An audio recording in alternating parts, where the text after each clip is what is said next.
বাসায় এসে ধরে তো আমি একদমই রান্নাবান্না করি না। এটা আমি আগেও আপনাদেরকে বলছি, তো আজকে চলে আসছি আমি রান্না করতে। আসসালামু আলাইকুম, কেমন আছেন সবাই? সবাই খুব ভালো আছেন। যখন থেকে আসছি ব্যাস ভাইয়ের মেয়েটার একটাই কথা, আম্মা হায়দ্রাবাদের বিরিয়ানি খাওয়া, হায়দ্রাবাদের বিরিয়ানি খাওয়া। মানে ওকে ঢাকায় থাকতে আমি একবার রান্না করে খাওয়াইছিলাম, তো ওইটা ও ওইভাবেই মনে রাখছে যে আম্মা কবে আসবে বা আমি কবে যাব ঢাকাতে তখন খাবো। তো এই যে এখন রান্না করার জন্য এখানে আমি বয়লা মুরগি নিয়েছিলাম। বয়লা মুরগিটা খুব সুন্দরভাবে নিলাম পিস পিস করে। আর এখানে যা যা আদা রসুন জিরে বাটা, শাহি জিরা, পেঁয়াজের পেরেস্তা, টক দই, ঝালের গুঁড়ো দিলাম, এখানে লবণ দিলাম, তারপর এখানে দিয়ে দেবো লেবুটা। তো আর এটা হচ্ছে পেঁয়াজ ভাজার যে তেলটা থাকে ওই তেলটা। এখানে আমি বাড়তি কোনো আর তেল দিচ্ছি না। আর লেবুটা দিয়ে দেবো একদম বেশি করে, টক টক মতন হয়ে যাবে। আর এর মেন উপকরণ যেটা হচ্ছে সেটা হচ্ছে ধনে পাতা আর পুদিনা। পুদিনাই হচ্ছে বেস্ট, পুদিনা না দিলে হায়দ্রাবাদের কোনো মজাই নাই।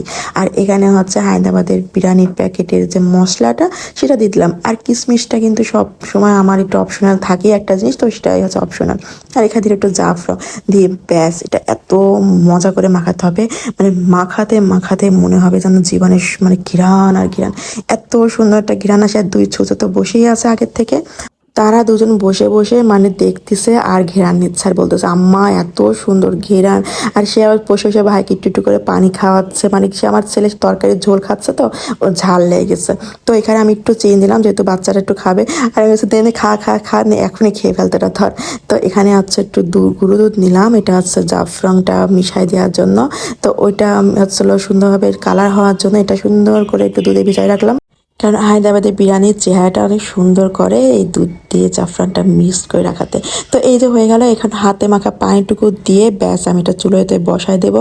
আর ফাঁকে ফাঁকে এটা ঝাল দিয়ে দিলাম, আর একটু ঝাল ঝাল করবো যেহেতু। ব্যাস আমাদের সব কিছু যেহেতু রেডি, তো আমরা এখন চলে যাচ্ছি রান্নাঘরে। আর আমার ছেলে তো আমার সাথে হাই ফাই শুরু করে দিচ্ছে, মা আজকে রান্না করবে, মা আজকে রান্না করবে। তো আমি এদিকে আমার মা বাচ্চার চা বসাইছিল, বললাম মা সরো হাঁটো, আগে আমার রান্নাটা শেষ করতে, তো আমার ছেলে ঘুম পাড়াতে হবে। তো আমি এই যে বসাই দিলাম রান্না। তো এটা কিন্তু আমি পানি দিব না, যেহেতু ব্রয়লার মুরগি থেকে অনেক পানি বের হয়, ওই পানিতে হয়ে যাবে। আর পাশে আমি দিয়ে দিয়েছিলাম গরম পানি ফুটাতে। তো পানিটা যখন ফুটে আসতো তখন আমি দিয়ে দিলাম পুদিনা, আর দিয়ে দিলাম শাহি জিরা। বললাম না এটা পুদিনার উপরে রান্না মানে এত সুন্দর একটা ঘ্রাণ হয়। আর এখানে যত মশলা থাকে সবগুলো একটু দিয়ে দিলাম, লবণ দিয়ে দিলাম, দিয়ে পানিটা আমি খুব সুন্দর করে ফুটাই নেব। আর এই পানিটা ফুটে উঠতে উঠতে আমি চালটা ধুয়ে নেব। চালটা কিন্তু অবশ্যই এই যে লম্বা লম্বা চাল হতে হবে, কারণ এটা বাসমতি একদম প্যাকেটের চাল, খুব সুন্দর, কিন্তু একদম লম্বা লম্বা চাল না হলে এই রান্নাটা কিন্তু মজা লাগবে না খেতে। আর আমি একটু তেল দিলাম, এটা অনেকের সময় হয় না ঝরাঝরা করার জন্য তেল দিতে হয়, তো আমি ওর জন্য দিলাম। তো চালটা যখন এটা দিয়ে দিলাম, তো খেয়াল করতে হবে চালটা যেন সিদ্ধ পুরোপুরি না হয়ে যায়। সিদ্ধ যদি হয়ে যায় তাহলে কিন্তু আর এটা দমে রাখা যাবে না, একদম ঘোলে ভর্তা হয়ে যাবে। তো আমার চালটা আমি বারবার দেখছিলাম কি অবস্থা, যখন চালটা একটু ফাটা ফাটা অবস্থায় চলে আসছে মানে পানিটা ফুটে, তখন এই পানিটা থেকে আমি সেঁকে নেব। আর এই যে আমি একটু মাথায় একটু কেমিক্যাল সব কিছু দিয়ে আমি রান্না করতে চলে আসছি, কারণ ইদানিং আমি একদম নিজের যত্ন নিতে পারতেছিলাম না। তো এদিকে এই যে চালটা সুন্দরভাবে ধুয়ে উঠাই ফেলছে, মানে ধুয়ে বলতে গরম পানির থেকে উঠাই ফেলছে আর কি, একদম ময় মশলা সহ কিন্তু, হ্যাঁ শুধু পানিটা ফেলে দেবো। দিয়ে এখন আমি প্রথম ধাপে চাল দিয়ে দিলাম সুন্দরভাবে সেট করে, আর উপরে দিয়ে দেবো আমি মাংস হয়ে থাকা জিনিসটা। তো এটা কিন্তু তেল উঠে যাওয়ার পর আমি নামিয়ে ফেলছিলাম, আর পানি ছাড়াই কিন্তু তেল উঠছে খুব সুন্দরভাবে। তেল উঠার পর একদম উপরের দিক থেকে আমি আবার এই চালগুলো সুন্দরভাবে সেট করে দেব, তার উপর যা যা লাগে সব কিছু বসাই দেবো। একদম হোটেলের মতন হচ্ছে রান্নাটা, ঠিক না? পেঁয়াজের পেস্টটা দেখতে তো আমার আগের থেকে জিভে পানি চলে আসে, কি বলবো। আমি ভাজার পর অর্ধেক খেয়ে ফেলছে, তার উপর আমার ছেলেটাও কিন্তু খেয়ে ফেলছে।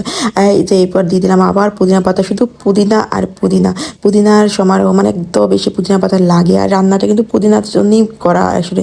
আর উপরে দিয়ে দিলাম হচ্ছে কিশমিশটা সুন্দরভাবে। এত গরমে আসলে কেন এগুলো খাবো না, আমি তো চলে যাব, আর চলে যাওয়ার টাইমও তো চলে আসছে তাই না। তো তাড়াতাড়ি খাওয়াই দিই, যখন দেখা যাচ্ছে আমি চলে গেলাম আর ঝড় বৃষ্টি শুরু হলো তখন এর আফসোস করলো। ওই জন্য ভাবলাম যে আগে আগে খাওয়াই দিই, বাবা গরম তাই কী হয়েছে, খাবার তো খেতেই হবে, যাই খাই না কেন, তো এটাই খাই, হায়দ্রাবাদের বিরিয়ানিটাই খাই। তো এখানে আমি সব দিয়ে দিলাম, আর একটু জাফরান দিয়ে দিলাম, এটা ফাঁকে ফাঁকে চলে যাবে ভাতের। তো ঘ্রাণটা এই যে ছুঁচোটা চলে আসছে বিড়ালের মতন উঁকি মারতে, তো মানে এত তার ফেভারেট হয়েছে হায়দ্রাবাদের বিরিয়ানি, মানে তার জন্যই আমার এই কষ্ট করা।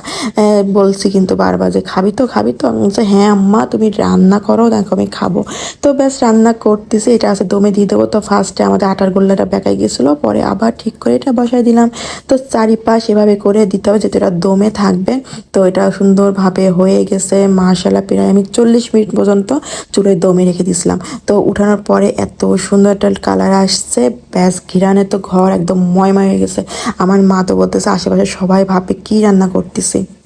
আসলে হায়দ্রাবাদের বিরিয়ানি আর এমনি বিরিয়ানির সাথে কোনো মিল নেই। এটার ঘ্রাণটা শুকলেই মানে পেট ভরে যায়, এতটাই সুন্দর ঘ্রাণ আসে।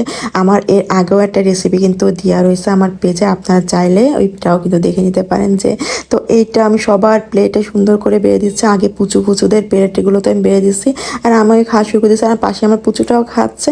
সবাই তো খেয়ে খুবই সুনাম অর্জন করলাম। তো এর সাথে একটু দিলাম আমের চাটনি মার হাতে। তো কেমন লাগলো অবশ্যই বলে, সবার হাতে আল্লাহ হাফেজ, টাটা বাই বাই।